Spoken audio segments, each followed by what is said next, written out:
Before we begin, drop a comment below with your country and what time it is right now where you're watching. Whether it's sunrise in Nairobi, midnight in New York, afternoon in Canada, or evening in France, I want to know. Don't just sit back. Tell me where in the world you are. Now, let's dive into the story.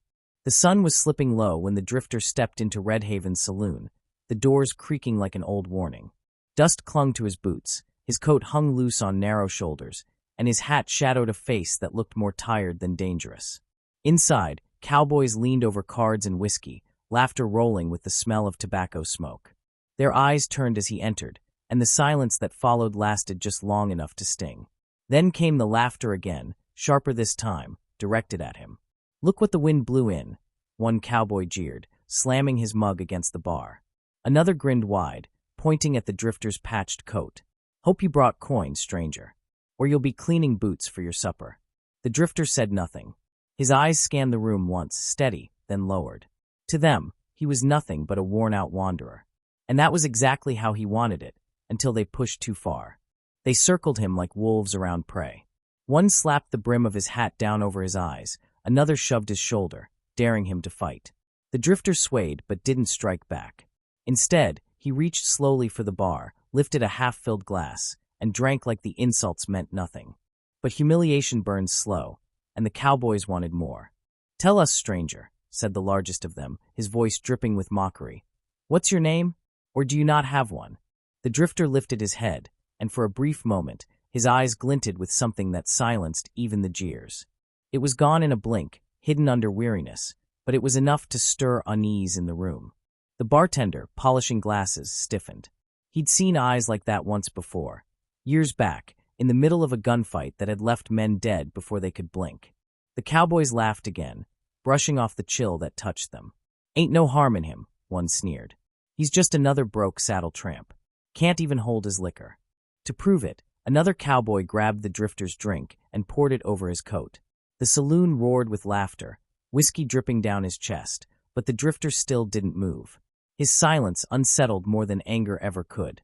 Somewhere near the back, a stable boy who had slipped in to watch whispered to himself, "He ain't like other men." But his words drowned in the noise. The cowboys wanted a reaction. They wanted the stranger to break. And that's when the tallest one shoved him hard against the bar, leaning close enough to spit. "You don't belong here, drifter. Best leave before someone teaches you how to." The drifter's hand twitched near his side, brushing the edge of his coat. Nobody noticed, not yet. His voice, when it came, was soft, almost weary. "I didn't come for trouble." The words should have diffused the moment, but instead they fanned the fire. The tall cowboy sneered, pressing harder against him. "Then you'll find plenty anyway." The room pulsed with expectation, the kind that hums before violence breaks. Chairs scraped as men shifted to get a better view. Someone whispered the sheriff's name, but no one moved for him. The drifter's face remained calm, his breathing slow. He wasn't afraid. He was waiting. The bartender's grip slipped, glass shattering on the floor. That sound was sharp, too sharp, and for a second the whole saloon froze. In that silence, the drifter raised his eyes. Dust motes danced in the fading light around him, and his voice was steady, colder now. "Careful." Just one word, but it sliced through the laughter like a blade. The cowboys faltered, their bravado wobbling against the weight of it. Nobody could explain why one word shook them. It shouldn't have. But buried in his tone was something they couldn't name, something dangerous. A whisper of blood and violence, a shadow from a past they didn't yet know was standing in their midst. The drifter's hand hovered near his coat again, his fingers brushing leather. The bartender's breath caught, recognizing the motion. He'd seen it before, seen it end in gunfire. And in that heartbeat of tension, everyone realized the stranger might not be what he seemed. The chapter ends with the drifter's fingers curling ever closer to the hidden gun. Morning light painted Redhaven in dusty gold when the drifter first appeared on the horizon. He walked alongside a weary bay horse, its ribs showing beneath its hide, the saddle dangling loose as if it had seen too many miles. The town sat silent, boards creaking in the wind, its people glancing out from doorways with suspicion carved into their faces. Redhaven was a place worn down by raids, haunted by the memory of an outlaw gang that had taken what little coin and courage it once had. When the stranger set foot on the main street, boots stirring up dry earth, conversations hushed. Children were pulled inside, shutters creaked closed, and the sound of a hammer pausing mid-strike echoed down the row of half-finished buildings. No one trusted outsiders, not anymore. But the drifter didn't ask for trust. He asked only for water. His voice was rough, carrying the gravel of too many nights under open skies. The blacksmith eyed him, then silently pointed toward the town's well. That was the kind of welcome Redhaven gave, a silent nod, no words, no warmth. He drew up water with a slow hand, his reflection rippling in the bucket. The face staring back was gaunt, weathered, with eyes that seemed older than his years. As he drank, townsfolk stole glances at him. He was no common farmer or trader, not with the way he moved, careful, measured, like a man who had learned long ago that sudden movements could draw bullets. A group of cowboys leaning outside the general store watched him, their smirks loud enough to be heard without words. They whispered among themselves, amused by his ragged coat and dust-stained hat. "Looks like the desert spit him out," one muttered. The drifter ignored them. He tied his horse near the trough and looked around, scanning not just the street but the rooftops, the alleys, the blind corners where shadows could wait. That alone unsettled the sheriff, who was leaning on his porch rail watching. Men who carried eyes like that didn't come looking for peace. Still, the drifter kept his silence. He walked into the mercantile, sliding a single coin across the counter for jerky and a roll of tobacco. The shopkeeper's hands trembled as he gave the change, though he didn't know why. Something about the stranger set his nerves on edge. "Passing through?" he asked, voice thin. The drifter gave the faintest nod. "Just need a bed."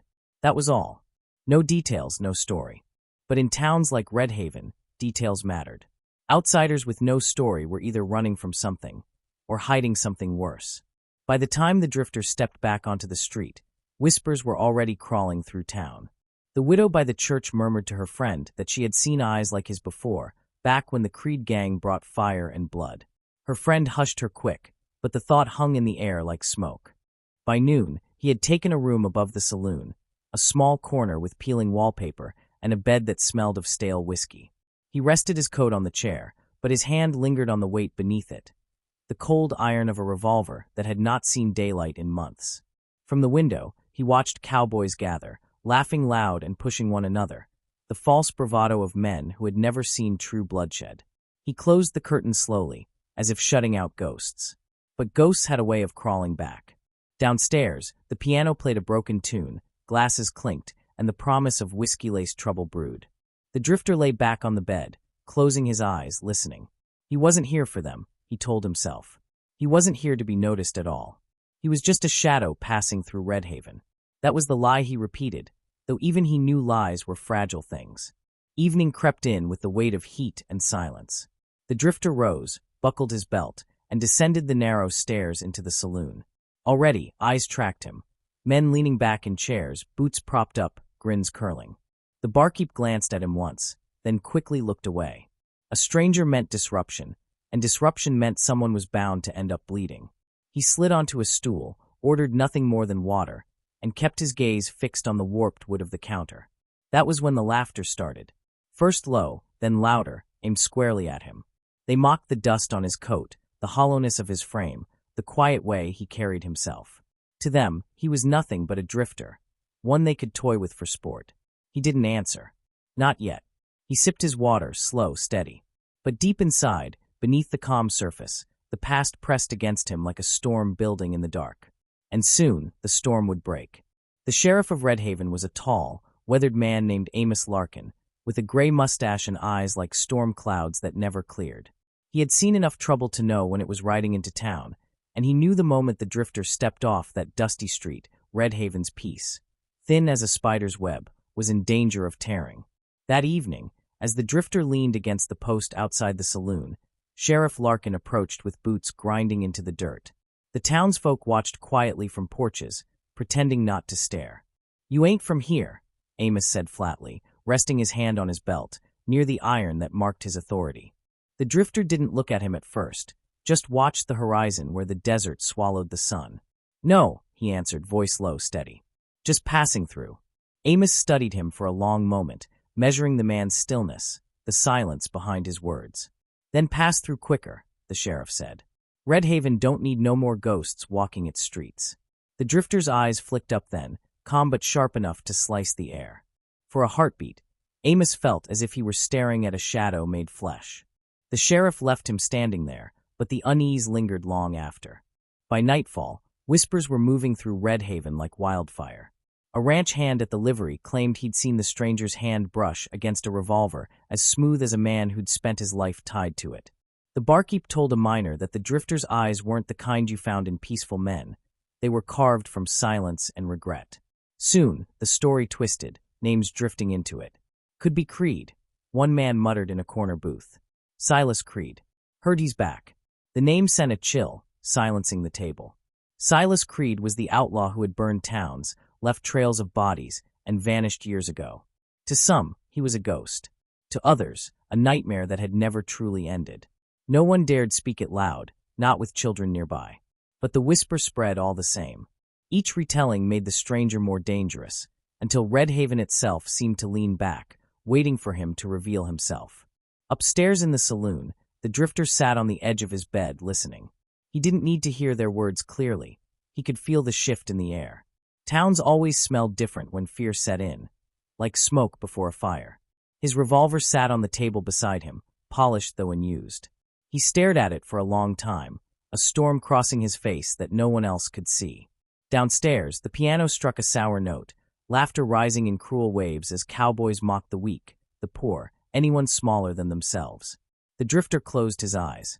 Once, he would have stood in the middle of that saloon and silenced them all with a single draw. Once, his name alone would have emptied the room. But he had buried that name, buried it in blood and regret. Now he wanted nothing but quiet. Yet quiet was not something men like him were allowed. Quiet was fragile. And in places like Redhaven, quiet never lasted long. The sheriff sat in his office, lantern light flickering across the walls as he poured himself a stiff drink. He couldn't shake the memory of those eyes, cold, steady, like a man waiting for the world to test him. Amos had seen killers before, men who hid their cruelty under charm. But this stranger wasn't charming. He was empty, hollowed out by something deeper than sin.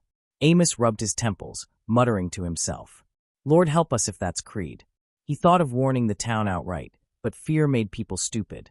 Fear would drive the cowboys into proving themselves against the drifter, and that would end in blood. Instead, Amos told himself he'd watch close, keep the man contained until he left. But deep down, he knew better. Men like that didn't just pass through. They carried storms with them, storms that swallowed every town foolish enough to welcome them. Night sank heavy over Redhaven, stars sharp against the black. The drifter leaned against the railing of his rented room, watching the street below. Lanterns glowed weak in the windows, casting long shadows across the dirt. Somewhere a dog barked, then silence reclaimed the night. The stranger's gaze was still, but inside, memory gnawed at him. The sound of gunfire, the faces of men who fell, the echo of a name that would not stay buried, Silas Creed. He exhaled slowly, like a man bracing for something he could not avoid. Down the street, Sheriff Amos lit another lantern, refusing to sleep, refusing to look away. And in the quiet, both men knew, Redhaven was about to bleed. The only question was when the first shot would come. By dawn, Redhaven stirred with unease. The drifter sat alone at a table in the saloon, sipping black coffee that tasted like dust and iron. Cowboys staggered in from the night before, their laughter dulled, eyes sharp with curiosity. They couldn't name it, but something about the man unsettled them. He carried himself too carefully, like every step had been weighed before it was taken. The barkeep avoided his eyes, wiping the same glass for too long, as if keeping busy could erase the thought gnawing at him. Then, like a spark catching dry grass, a whisper passed between two ranch hands at the far table. "Saw the way he reached for that gun yesterday," one muttered. "Smooth, too smooth. Reminded me of Creed." The second man went pale, his voice low. "Don't say that name. Not here." But it was too late. The sound of it hung in the air, heavy, poisonous. The drifter didn't react, not outwardly. But his hand tightened around the cup, knuckles white, the name echoing in his chest like a wound reopened. Creed. Silas Creed. Silas Creed was not just another outlaw. He was the outlaw. Years back, his name alone had emptied saloons, made sheriffs bolt their doors, and sent bounty hunters chasing ghosts they couldn't catch. They said Creed once faced 6 men in a canyon and left every one of them buried under red dirt, his revolver still smoking as he walked away. They said his aim was quicker than thought, his draw a blur that men never saw until it was too late. And they said, though no one could prove it, that he had turned his back on his own gang, leaving them dead in the ashes of a burning town. Some called him traitor. Others called him survivor. But everyone called him dangerous. His disappearance years ago had been a mystery. Some believed he was shot dead in the desert, bones picked clean by vultures. Others swore they'd seen his shadow in border towns, a ghost walking with a gun. Either way, Silas Creed was a name spoken with fear. And now, Redhaven whispered it again. The widow, Eliza Marrow, heard it first while carrying a basket past the saloon. She stopped mid-step, her breath catching. Eliza's husband had fallen to Creed's bullet in a raid nearly a decade ago, when Silas and his gang stormed a freight wagon for gold. She remembered the scream, the smoke, the moment her life split in two. Her hands trembled as she gripped the basket, the whisper of that name crawling through her like a sickness. She turned her head toward the saloon door, heart pounding. Through the dusty window, she saw him, the drifter, hunched over his coffee, shoulders weighted with silence.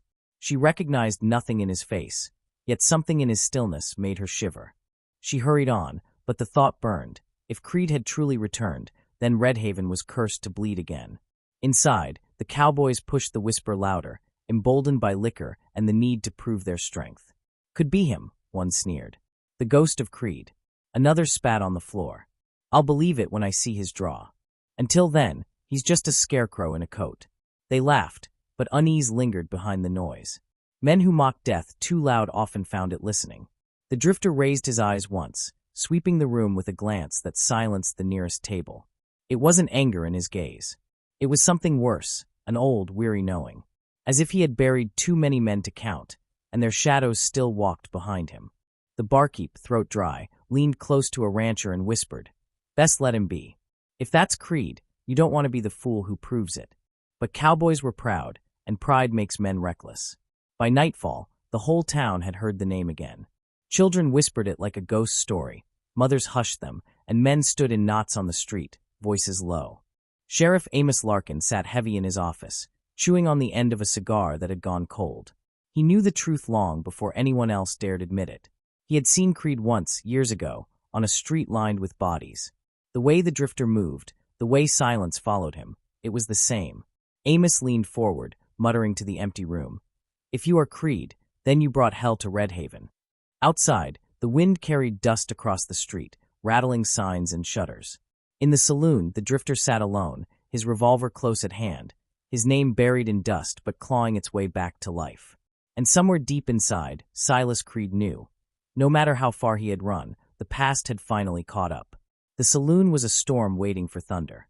Every laugh was too sharp, every glance too long, every shuffle of boots scratching against the floor like a match ready to spark.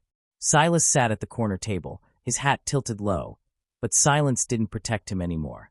Men watched him openly now, pride and whiskey stoking their need to test the ghost they whispered about. It began with a card game gone sour, two ranch hands arguing over a pot of coins. Voices rose, chairs scraped, and fists slammed down. "Cheatin' snake," one bellowed, drawing steel. The other lunged back, pulling his revolver free. In an instant, the room exploded with shouts, bodies shoving for space, tables tipping. The barkeep ducked low, praying to keep his head. Silas didn't move, not at first. But then he saw it, through the chaos, the barrel of a gun swinging wild toward the corner where the stable boy crouched, eyes wide with terror. A child, no older than 12, frozen as death pointed at him. And that was when Silas Creed, the drifter, the ghost, finally rose. The movement was faster than breath. His chair clattered back, his hand vanished beneath his coat, and in less than a heartbeat his revolver spoke. One shot, clean, precise, shattering the gun from the cowboy's hand before it could fire. The room froze. Smoke curled from Silas's barrel, drifting lazily in the air, but silence weighed heavier than the gunpowder. Every man in the saloon stared, mouths open, eyes wide. They hadn't seen the draw, only the aftermath. The boy scrambled back, gasping, alive by inches. Silas lowered the revolver slowly, his eyes fixed on the cowboy clutching his ruined hand, blood seeping between his fingers. "You could have killed him," Silas said, voice low but edged with steel. "A boy don't deserve to bleed for your pride." The cowboy stammered, rage and fear choking him, but he didn't lift his weapon again. Nobody did. They had seen enough in that single blink to know the truth. This was no ordinary drifter. A murmur rose, spreading like a tide. "Did you see that?" one man whispered. "Too fast, faster than any man should be." Another swallowed hard. "That ain't no drifter. That's Creed. Silas Creed." The name rolled through the saloon, crawling up the walls, sinking into the floorboards. Eyes darted to the stranger, piecing together the whispers, the stories, the legend. And Silas didn't deny it. He holstered his revolver with the same smooth ease, his silence answering louder than words. The barkeep's hands shook as he poured whiskey into a glass, sliding it toward him without being asked. No charge, no question, just respect born from fear. The cowboys who had mocked him before sat rigid, pride broken, their laughter stolen. They realized too late the truth. They had welcomed into their midst the very outlaw they'd feared most. The stable boy stared with wide eyes, awe and gratitude mixing, whispering a single word under his breath. Hero. But Silas flinched at it, as though the word itself burned. He was no hero. He had never been. Sheriff Amos Larkin pushed through the doors moments later, his eyes sweeping the frozen room. He saw the shattered gun on the floor, the smoking revolver in Silas's hand, and the pale faces of every man watching. What happened? Amos demanded, though deep down he already knew. Silence answered him first, heavy and suffocating. Then the barkeep said it, voice shaking. He drew, Sheriff. Faster than any man I've ever seen. Saved the boy's life. All eyes turned back to the stranger. Amos's heart sank. That speed, that silence, it was Creed. He had no doubt now. Silas Creed, Amos muttered, almost to himself. A ripple passed through the room, confirmation sealing what whispers had already sown. Silas didn't rise to the name. He didn't deny it, didn't confirm it. He simply set the glass of whiskey untouched on the bar and turned back toward his table, his every step echoing louder than gunfire. The sheriff's hand twitched near his holster, but he didn't draw. Not yet. Redhaven wasn't ready for that storm. The cowboys sat cowed, their bravado broken, but pride dies slow in men who live by it. One stood, trembling with rage more than courage, and pointed at Silas. "You think you can walk in here, scare us with your ghost stories?" His voice cracked, his hand shaking as it reached for his holster. The room held its breath, but Silas didn't draw this time. He just looked at the man, one steady glance that froze him where he stood. No threat, no word. Just silence, heavy and absolute. The man's hand faltered, fell, and he slumped back into his chair, humiliated. No one laughed. The saloon was too quiet, the air too sharp, the weight of Creed's presence suffocating. Outside, the desert wind howled through the street, rattling shutters as though the town itself trembled. Redhaven had wanted a drifter. What it got instead was the outlaw it feared most. And now, there was no turning back. The storm had begun. Eliza Marrow stood in the doorway of the church, her shawl pulled tight against the evening chill, when she saw him again. The drifter, no Creed, stepping out of the saloon with the slow, steady walk of a man who had nothing left to prove. For years she had prayed never to see that face again, though she had never truly seen it before. But she knew the look in his eyes. She had seen it once on a lonely trail, when her husband's chest was torn open by a bullet Creed had fired. She had hidden in the brush with her infant daughter, shaking, too terrified to move as smoke rose and screams died. Creed had walked past without glancing her way, his gun still warm, his eyes cold as ash. She had carried that night for nearly a decade. And now, staring across the dirt street at him, she felt the old wound rip open fresh. Rage flared first, then fear, and then something far worse, confusion. Because as Creed looked back at her now, there was no cruelty in his gaze. Only weariness, a weight heavy enough to crush a man. Her hands trembled on the shawl. Every instinct screamed to tell the sheriff, to cry out that Silas Creed, the butcher of her past, was alive and drinking in Redhaven's saloon. But her voice caught in her throat. She watched him pause under the lantern light, adjusting the worn brim of his hat, before turning down the street toward the boarding rooms. For a moment, she thought she saw hesitation in his step, as though he knew who she was and braced for her scream. But she didn't call out. Instead, she stepped back into the shadows of the church, her pulse hammering. She remembered her husband's face, the way his laughter used to fill their small cabin, and the way it vanished forever because of Silas Creed. Yet she also remembered something else, the way Creed had spared them that night. He had looked straight into the brush where she hid, she was sure of it, and walked away. Why? Mercy? Or indifference? The question burned hotter now than it had all these years.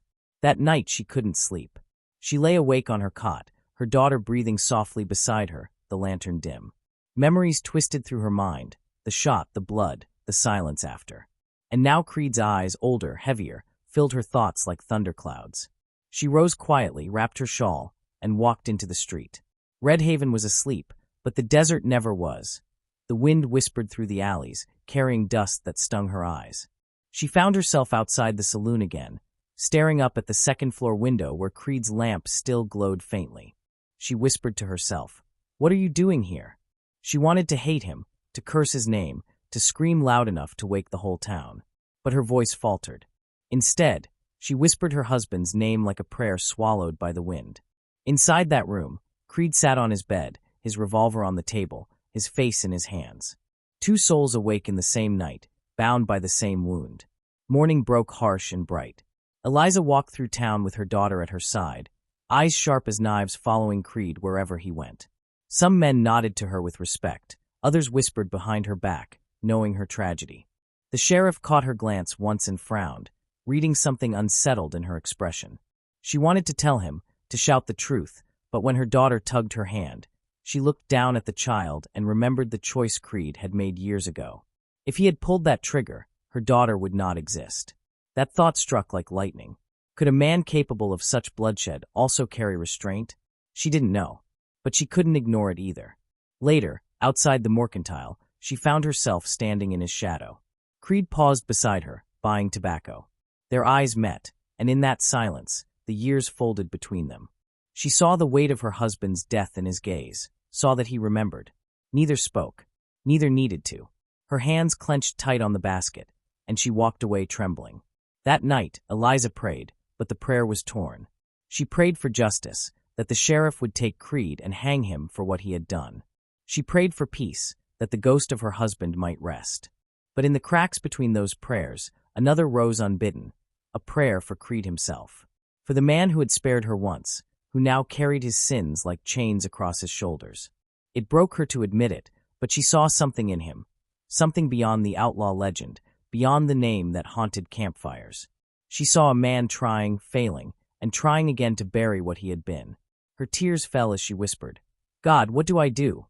Outside, the desert wind howled against the shutters, rattling the boards like bones. Eliza lay down beside her child, staring into the darkness, knowing one truth: Silas Creed had returned. And whether she screamed his name or stayed silent, Redhaven's peace was already dead. The only question now was how much blood it would cost this time. The first sign came with the dust. A dark plume rising on the horizon, twisting under the sun like smoke from a funeral pyre. By the time Redhaven's children pointed and shouted, the riders were already close enough for the ground to tremble beneath their hooves. A dozen men, hard-eyed and cruel, thundered into the main street, guns strapped to their thighs, laughter cracking like whips in the dry air. Their leader, a scarred brute named Mason Crow, spat tobacco into the dust as his horse reared high. "Redhaven," he bellowed, his voice echoing off the false front buildings. "We're back for what's owed." Townsfolk scattered, mothers dragging children indoors, shopkeepers slamming shutters. But fear moved slower than horses, and by the time the street cleared, Crow's gang had already fired into the sky, a warning shot that shook glass from the windows. Sheriff Amos Larkin stepped out of his office, hand hovering over his gun, but his heart sank.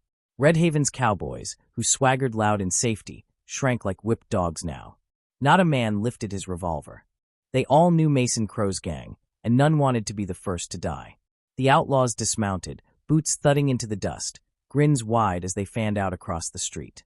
Mason Crow tipped his hat back, eyes scanning the buildings. "This town's got gold hidden still," he drawled. "Last time we came, you lied. This time you pay." His men jeered, firing at windows, forcing screams from inside. Sheriff Amos stepped forward, voice hard but tight. "Redhaven's got nothing left for you, Crow. You've already bled us dry."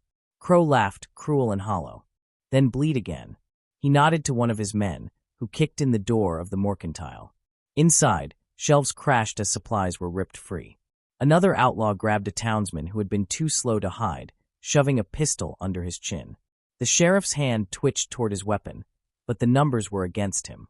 Redhaven was trapped, its pride stripped bare. And in the saloon's shadow, Silas Creed watched from the window above, his face unreadable, his hand resting on the revolver that could change everything, or nothing at all. Downstairs, the cowboys who had mocked Creed days before now sat pale and silent, their laughter shriveled into fear. One whispered, "We gotta fight." Another shook his head, eyes darting toward the outlaw gang. "Not against them. They'll gut us alive." Their bravado had vanished, leaving only the hollow shell of men too proud to admit their fear. The barkeep glanced at the stairs, his voice low. "What about him?" "The drifter. Creed." The word alone drew silence. Every man thought the same thing, but none dared speak it. Creed was no savior. He was a storm, and storms destroyed everything in their path. Yet as Crow's men dragged townsfolk into the street, the whispers grew desperate. If he's Creed, maybe he's the only one who can stop them. Upstairs, Creed sat at his table, staring down at the chaos. His jaw clenched, his hands still. He wanted no part of this fight. He had buried that man. Buried Silas Creed in the dust years ago.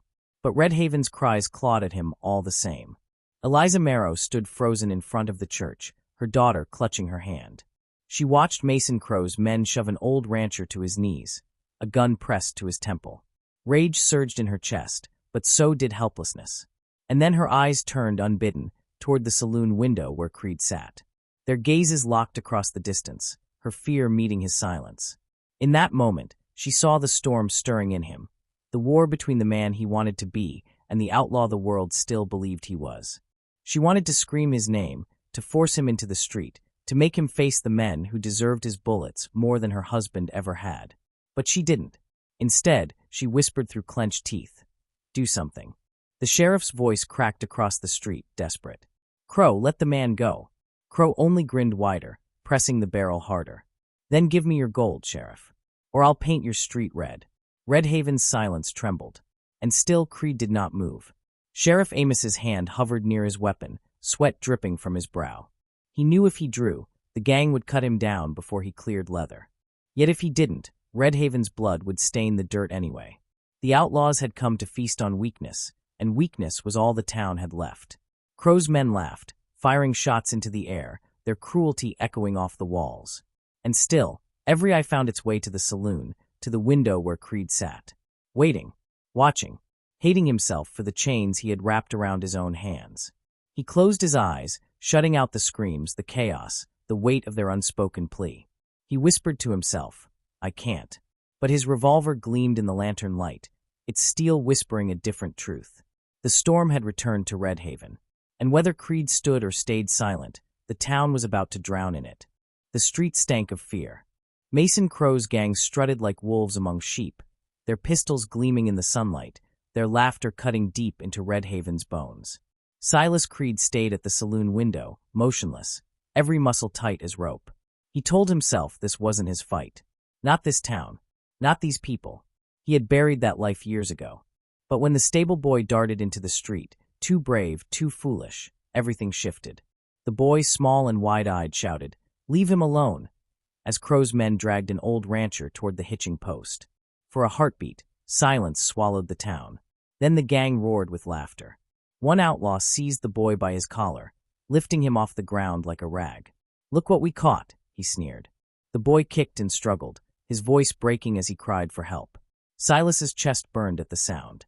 He gripped the edge of the table, knuckles white, his revolver within reach. But his feet remained nailed to the floor. He whispered, almost pleading, "Don't make me." Eliza Marrow stepped forward, her face pale but her voice sharp as a blade.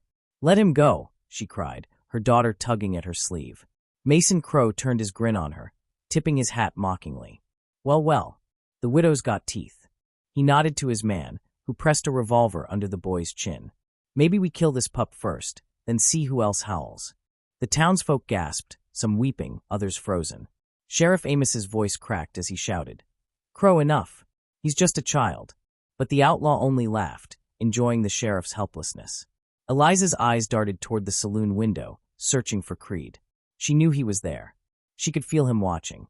And when her gaze met his through the glass, she didn't see the outlaw who had ruined her life. She saw the man who could save it now.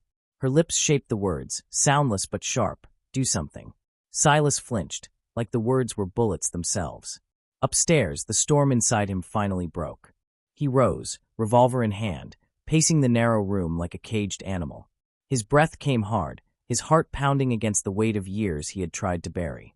Memories flashed, blood on the dirt, men falling, a woman's scream in the night. He had sworn never again. He had sworn he was finished with killing. But the boy's cry cut through every vow he had made, ripping them to shreds. He pressed his palm against the revolver's grip, the steel cold against his skin. "God forgive me," he muttered, voice hoarse. Down below, the boy sobbed as the outlaw tightened his grip. The gang's laughter grew, echoing through the town like a funeral drum. Silas Creed's reflection stared back at him from the window. Tired eyes, hollow cheeks, a ghost of the man he had once been. But ghosts don't save children. Only guns do. He turned sharply toward the stairs, each step heavy as judgment. The saloon's piano fell silent as Creed descended. Cowboys who had mocked him before now shrank back, recognizing the storm in his eyes. He pushed through the doors, stepping into the street where Crow's gang jeered. Dust swirled around his boots, the sun casting long shadows across the dirt. All eyes snapped to him. The townsfolk held their breath, the sheriff froze, and Eliza's heart hammered in her chest. Mason Crow tilted his head, smirking. Well, the drifter decides to walk. His men laughed, but unease crept behind their grins. Something about Creed's stillness, the way his hand rested easy on the revolver, made even killers hesitate. "Let the boy go," Creed said, his voice quiet but carrying through the silence like a bell. Crow's grin widened. "And if I don't?" Creed's eyes hardened, the years of blood and regret burning within them. "Then you'll answer to me." It wasn't shouted. It wasn't a threat. It was a promise carved in stone. Crow's men laughed again, but it was thinner now, cracks showing in their bravado. The outlaw holding the boy sneered, pressing the gun harder under the child's chin. "You ain't nobody, old man." But Creed's hand hovered near his revolver, his stance steady, his eyes never leaving the boy's. The townsfolk whispered, the name finally breaking free. Creed. The word rippled like thunder, spreading through the crowd until it reached every ear. The boy's eyes widened, hope and fear tangled together. Eliza's breath caught, tears streaking her cheeks. Sheriff Amos muttered under his breath, "Lord help us." And Mason Crow, for the first time, felt a shiver crawl down his spine. He looked at the drifter, really looked, and realized the truth. This wasn't a broken wanderer. This was Silas Creed, the outlaw he had heard of since boyhood. The gunslinger who turned death into shadow. The man who could end them all. And Redhaven knew in that moment, the breaking point had come. The street held its breath as Silas Creed stepped forward, dust swirling in the silence. Mason Crow sneered, but his grip on the boy tightened, masking the flicker of fear crawling into his gut. "So it's true," he said, his voice carrying just enough bravado to steady his men. "The ghost himself. Silas Creed." The name rolled across Redhaven like a church bell tolling for the dead. Townsfolk whispered it in awe and terror, their fear turning to a strange, fragile hope. Creed stood motionless, revolver holstered, his hands loose at his sides. He looked at the boy, then at Crow, and spoke as if each word weighed a life. "You let him go, or I'll take him from you." Crow laughed, sharp and ugly, but his men shifted uneasily. No one forgot the stories, the canyon fight, the 6 men buried in dust, the outlaw who vanished into legend. Still, pride held Crow's tongue. "You think one man stands against 12, he taunted. "I don't stand against you," Creed said, his eyes burning. "You stand against me." The first shot cracked the silence, fired wild by a nervous outlaw. It missed Creed by inches, tearing splinters from the post behind him. And then the storm broke. Creed's revolver was a blur, steel flashing as he drew and fired in the same breath. One man dropped, clutching his chest, his gun clattering into the dust.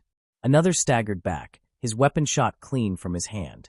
The street erupted in chaos, shouts, gunfire, screams, but Creed moved like water, flowing from one target to the next with deadly precision.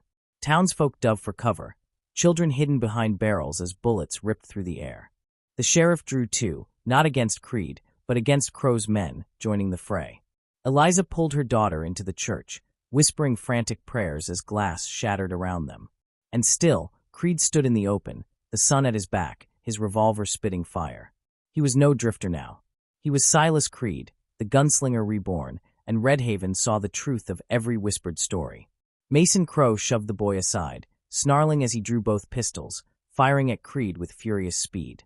Creed pivoted, bullets grazing his coat, one tearing his sleeve. He answered with a single shot that shattered the gun from Crow's left hand. Crow cursed, switching to the right, but Creed was already moving, weaving through dust and smoke, each step measured, each shot clean. More outlaws fell, some wounded, some dead, their bravado bleeding into the dirt. The Cowboys of Redhaven, emboldened by Creed's fury, finally raised their own weapons, firing from windows and doorways. It wasn't skill, but desperation, and it was enough to thin Crow's gang. For the first time in years, the town fought back.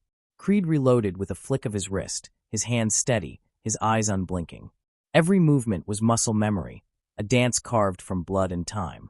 The outlaw who had tried to bury himself was gone. What stood in his place was the legend. The fight raged until only Mason Crow remained, crouched behind a trough, his breath ragged, his eyes wild. Smoke curled in the air, the street littered with bodies and broken glass. Townsfolk peered from doorways, trembling, too afraid to step into the silence that followed.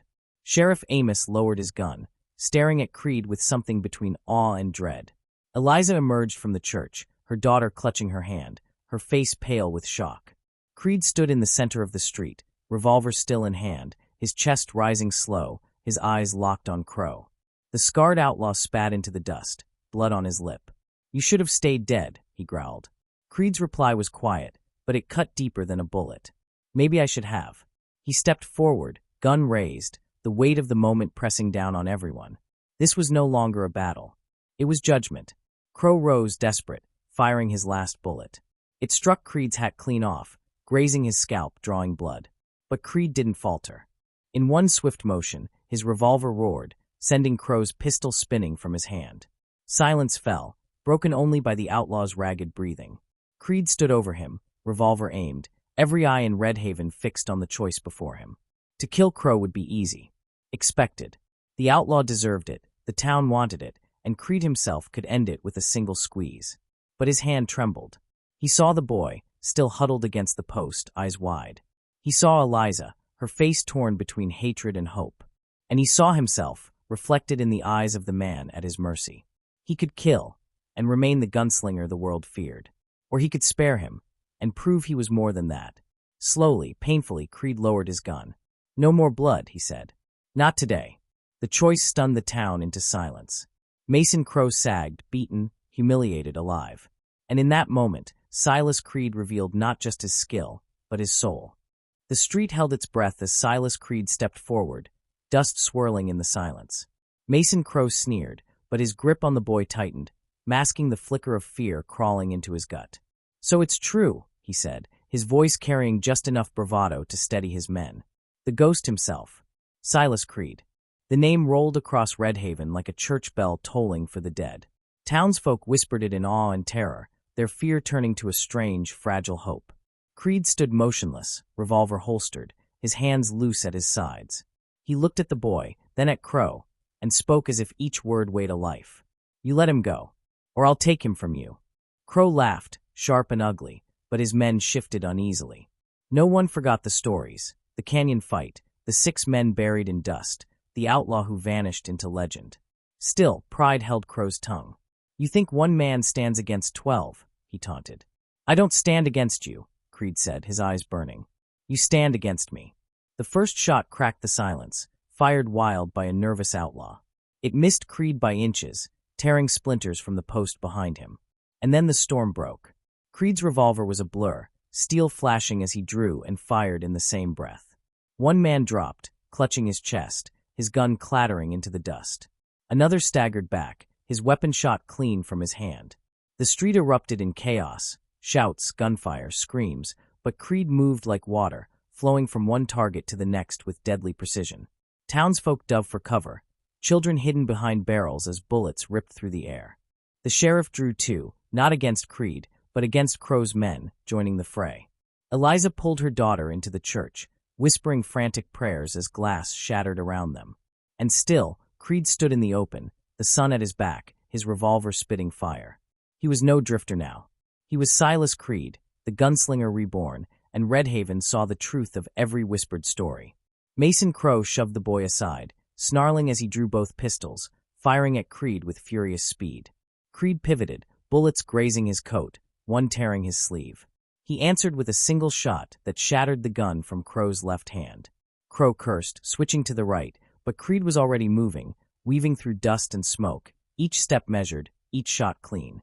More outlaws fell, some wounded, some dead, their bravado bleeding into the dirt. The Cowboys of Redhaven, emboldened by Creed's fury, finally raised their own weapons, firing from windows and doorways. It wasn't skill, but desperation, and it was enough to thin Crow's gang. For the first time in years, the town fought back. Creed reloaded with a flick of his wrist, his hands steady, his eyes unblinking. Every movement was muscle memory, a dance carved from blood and time. The outlaw who had tried to bury himself was gone. What stood in his place was the legend. The fight raged until only Mason Crow remained, crouched behind a trough, his breath ragged, his eyes wild. Smoke curled in the air, the street littered with bodies and broken glass. Townsfolk peered from doorways, trembling, too afraid to step into the silence that followed. Sheriff Amos lowered his gun, staring at Creed with something between awe and dread. Eliza emerged from the church, her daughter clutching her hand, her face pale with shock. Creed stood in the center of the street, revolver still in hand, his chest rising slow, his eyes locked on Crow. The scarred outlaw spat into the dust, blood on his lip. "You should have stayed dead," he growled.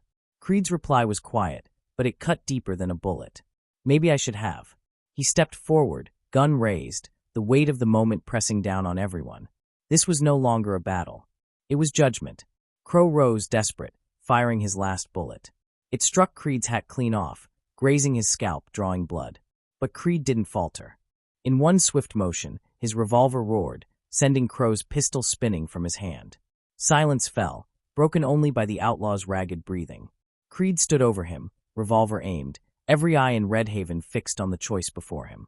To kill Crow would be easy. Expected.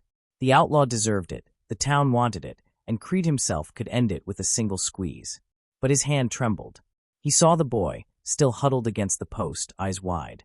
He saw Eliza, her face torn between hatred and hope. And he saw himself, reflected in the eyes of the man at his mercy.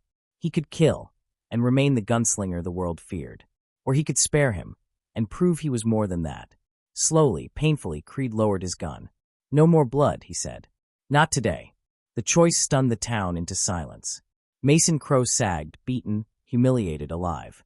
And in that moment, Silas Creed revealed not just his skill, but his soul.